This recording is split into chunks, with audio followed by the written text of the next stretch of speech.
Бонджур! Вітаю на каналі TechFinoGames.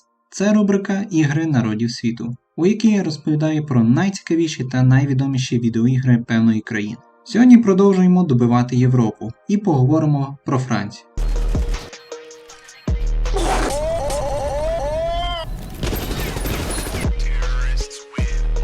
Ось посилання на попередню частину, де ми оглядали ігри Німеччини.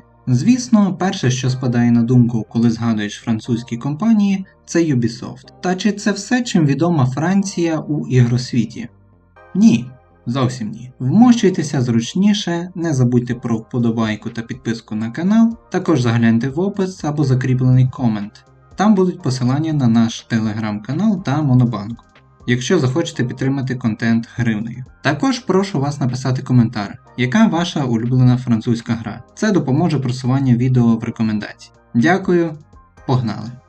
Гаразд, якщо згадали вже Ubisoft, то давайте почнемо саме з нього. Це одна з найбільших компаній у світі, з купою офісів у різних країнах, зокрема і в нас. Перша гра Ubisoft вийшла в 95-му році, і це був початок досить відомої серії ігор Rayman.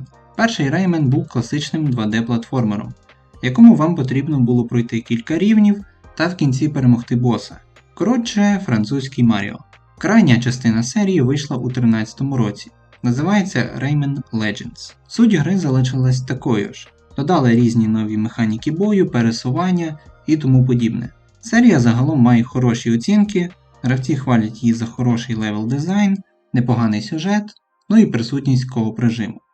Зразу скажу, що Ubisoft – інтернаціональна компанія, найбільші офіси яких знаходяться у Канаді та США. Та все ж витоки та головний офіс у Франції, тому тут без сумніву ігри можна вважати французькими. Далі у нас Принц Персії, більш відомий продукт Ubisoft, який вони викупили у автора оригінального принца 90-го року. Основний геймплей, паркур та бої. Сюжет ж крутиться навколо, як несподівано, Принца Персії та його пригод. Наприклад, у, мабуть, найкращій частині Піски часу принц знаходить кинджал часу, що дозволяє відкручувати час назад на пару секунд, і це використовується у геймплеї. Наприклад, після невдалого паркуру. Ціль героя – знайти пісочний годинник, що викрутить час якнайдалі та попередити катастрофу. Принц Персії справедливо вважається однією з найкращих серій ігор 21 століття. У ній є цікава історія, приємне пересування та паркур і класна бойова система. Саме вона дала ідею для нової гри Ubisoft, яка стала ще популярнішою за предка. Про Assassin's Creed можна говорити годинами, і це не дивно. Одна з моїх найулюбленіших серій ігор, яка, на жаль, останнім часом трансформувалася у щось незрозуміле. Давайте коротко. Патрік Дезіле, керівник проекту, отримав завдання створити нову частину принца. Але натомість він з командою придумав цілий світ зі своїми законами та правилами. І це принесло Ubisoft величезний капітал та славу. Assassin's Creed – це стелс-екшен пригода, де ви граєте за асасина. Ну зазвичай, принаймні до 17-го року. Сюжет ігор будується на принципі криптоісторії. Це жанр, який припускає, що справжня історія людства відрізнялася від тої, яку ми знаємо. Саме так у гру вступають два ворогуючих братства – асасинів та тамплієрів. Одні борються за свободу та вільнодумство людей, а інші за порядок та авторитарність. Нічого не нагадує? Перша частина вийшла у 2007 році та здобула популярність серед гравців. Історію продовжили трилогію Еціо Аудіторе, яка стала культовою та насправді легендарною серед геймерів. З тих пір вийшло щонайменше 10 нових частин серії, повнометражний фільм, комікси та книги. Асасини стали всесвітньо відомими, і тому Ubisoft можуть собі дозволити доїти цю серію вічність. Подивимось, якою буде гра Mirage, яка виходить вже цієї осені. Можливо, розробникам вдасться повернути ту саму серію, яка була цікавою, та про асасинів.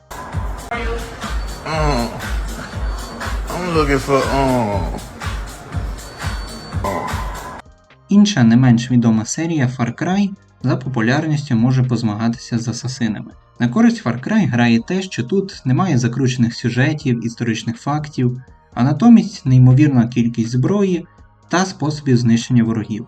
Харизматичні злодії, які стали популярнішими за героїв, та різноманітні локації. Першу частину гри розробляли німці з Crytek під виданням Ubisoft, про що я згадував у попередньому випуску. Далі французи взяли діло в свої руки і так само як і Асасинів, продовжують доїти свої успішні проекти. Остання частина вийшла у 2021 році. Far Cry 6, попри свою піар-компанію, зірковий каст вже не так заходить фанатам, як колись. Безкінечний грінт або донат, типова ситуація Ubisoft, тупі вороги, слабкий сюжет та персонажі. На прикладі цих франшиз ми чітко бачимо деградацію якості продукту від Ubisoft. У студії багато проблем всередині. Тому потрібно щось створити, люди, так далі заробляти на фанатах не вийде. Окей, далі у нас секція стратегій. Тут є як мінімум дві хороші гри – Humankind та Northgard. Перша вийшла буквально 2 роки тому як конкурент Цивілізації 6. Нова яскрава 4X стратегія. Та не все у них вийшло. Геймплей у ігор схожий. Вивчай технології, став міста, збирай ресурси, будуй армію. Але є і відмінності, які для кожного сприймаються суб'єктивно. Бойова система геть різна. Комусь більше зайде механіка циви, комусь ЕХК. З плюсів Humankind я б виділив приємну графіку та інтерфейс, різноманітність світових культур і рандомні квести під час гри. Та при цьому всьому гра ще виглядає сиро. Моя думка, коли вийде 7-ма цива, вона все одно буде краще за Humankind, що б вони ще не додали. We? Who's we? There is no we. Northgard – це вже реал-тайм стратегія про вікінгів та їхню міфологію. У вас є можливість обрати клан зі своїми бонусами, залежно від вашого стилю гри. Загалом цей проект дуже нагадує Age of Empires або ж Warcraft, де ти спершу збираєш ресурси, розвиваєшся і вже далі нападаєш на сусіда. Є кілька режимів гри та, звісно, мультиплеєр. На цю гру часто бувають знижки, тому можу порадити купити, вона справді непогана. Що ж, далі у нас Dishonored – Steampunk Stealth Action від компанії Arkane Studios. Наразі вийшли 2 частини та обидві чудово сприйнялися гравцями. Сюжет розповідає про колишнього охоронця імператриці Корво, який прагне помститися за смерть королеви. Знову ж таки, дуже оригінально, але це не головне. Головне – це геймплей та атмосфера. Вам дають свободу у виборі дій, проходити місії можна різноманітними способами, та все ж основний стиль – це тихе проходження. Можна сказати, що це гра про Бетмена в стімпанк ері. Тепер, погравши в цю гру, ви беззаперечно можете вважати себе Бетменом. Ну і звісно, приємна та хороша графіка. Атмосфера ери парових двигунів файно працює і тільки поглибить вас у проходження. Рекомендую. Ті ж аркани з Доти зробили ще одну кльову гру – Prey. Це sci-fi шутер у космосі на науковій станції. Там ви проводили дослідження над позаземною формою життя. Ну і звісно, як зазвичай, щось пішло не за планом. І тепер це щось намагається вас вбити. Щоб вижити, знайдіть зброю і вихід зі станції. Загалом мені подобається такий сеттинг і концепція. Той же фільм «Щось» Карпентера є одним з моїх улюбленців, тому таке мені до душі. У грі присутні стелс-механіки, ролплеї, звісно, що хорор-елементів тут теж багато.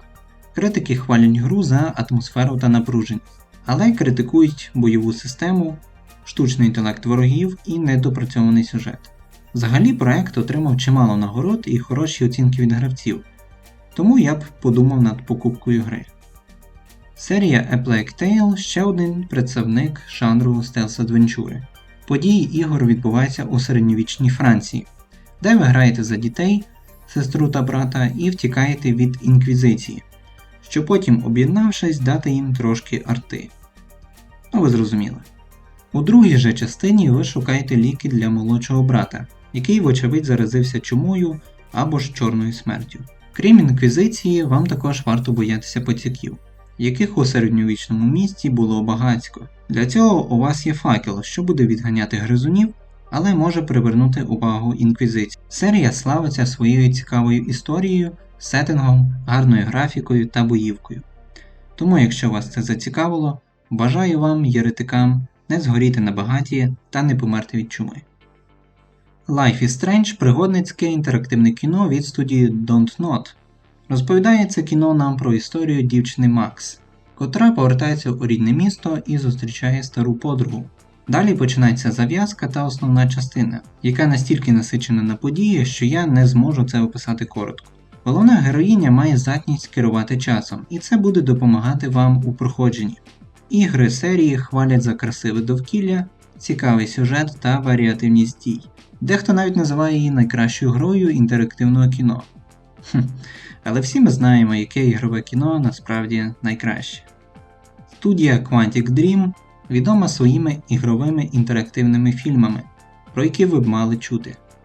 Перша з таких Фаренгейт вийшла у 2005 році, і саме її багато хто вважає початком розробки ігрових кіно нового покоління. Гра починається з Лукаса, котрий отямився у туалеті з кривавим ножем в руці, а поряд лежав труп. Він не пам'ятає, як тут опинився, зрозуміти, що з ним трапилось. Також ви можете керувати його братом Маркусом і двома детективами, які розслідують вбивство у вбиральні. Цілком заслужено сюжет гри вважають неймовірним. Його поєднання з ігровим процесом задало стандарти ігрового кіно, які ті ж Quantic Dream підтримують і досі. Heavy Rain. Тут знову ж таки похмурий та чудово зроблений сюжет. У місті орудує вбивця, що викрадає хлопчиків та змушує батьків пройти смертельні випробування. На місці злочинів він залишає орігамі, за що його прозвали майстром орігамі. Лялька пили в шоці. У грі 4 головних герої. Батько, який намагається врятувати сина, агент ФБР, приватний детектив і жінка-детектив-самоучка. Ваша ціль – врятувати дитину. Тут багато плот-твістів і цікавих поворотів, а враховуючи нелінійність проходження, пройти гру можна кілька разів. Є багато різних фіналів, як і хороші, так і погані. Це залежить від ваших дій та чи кожен персонаж дожив до фіналу. І нарешті ми переходимо до мого фаворита у цьому жанрі та іграх Quantic. Детройт «Стань людиною». Гра, яка у 2018 році підірвала мій мозок, і після фіналу ще довго не відпускала, та змусила замислитись над багатьма речима. Зараз це особливо гостро на фоні розвитку штучного інтелекту, і ти бачиш, що майбутнє вже стукає у двері. Сюжет гри вертиться навколо 3 андроїдів. Роботів-гуманоїдів, яких створили для полегшення життя людей. Кера – робот-домогосподарка, яку купив алкаш. У нього є дочка, яку ми в результаті повинні будемо врятувати. Якщо не помрете, звісно. Маркус – чорношкірий робот, який служить старому білому художнику. Після певних подій він стає лідером повстання андроїдів. І Конор – робот-детектив, який буде розслідувати вбивства та шукати місце сховку андроїдів. Помітили, що у кожній грі Quantic ми дивимося на історію з 2 боків конфлікту. Так ось, протягом гри кожен персонаж пізнає своє механічне тіло та свідомість і стає чимось іншим. Живим і неживим водночас.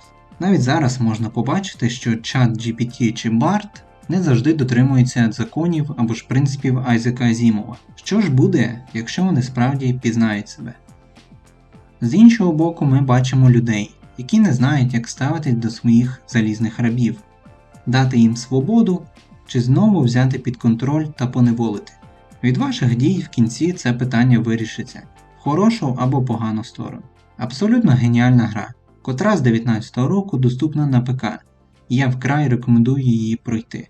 Плюс тут набагато більше варіантів кінцівок, тому перепроходити її можна довго. На цьому у мене все. Звісно, це не всі ігри. Я згадав найбільш цікаві та відомі, тому якщо маєте іншу думку, пишіть у коментарі. Ну і одразу напишіть, яка ваша улюблена французька гра. У мене це перші Асасини, Принц Персії і Детройт. Не забувайте підтримувати наш канал, підписуйтесь, ставте вподобайки, заходьте у наш телеграм-канал, а якщо є лишні фінанси, підтримайте нас копійкою в Монобанці. А я не прощаюсь, лише кажу, ще почуємося.